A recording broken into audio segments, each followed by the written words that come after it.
So if anyone wants to understand Islam, they have to understand that Muhammad is viewed as the perfect human.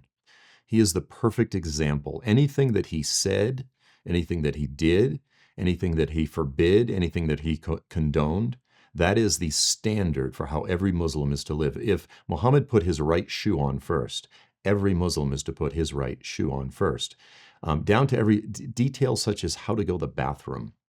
When Muhammad urinated, he always squatted. Faithful Muslims are commanded thus to never urinate standing up. Little details like that. Every detail of a Muslim's life is to imitate the example of Muhammad.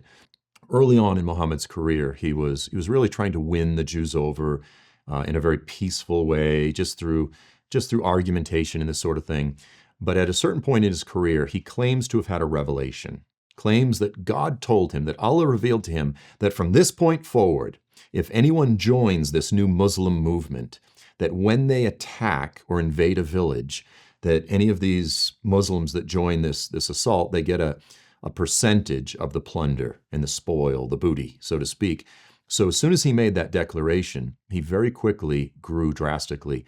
Within just a year, he went from 1,200 Muslims to over 10,000. And he began a series of raiding these Jewish villages. These were very wealthy villages. And so Khaybar was probably one of the most prominent.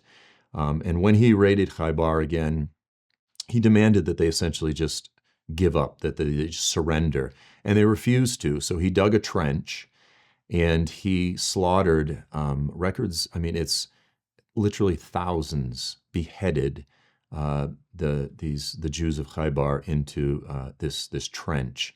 And then, of course, plundered the village and so forth.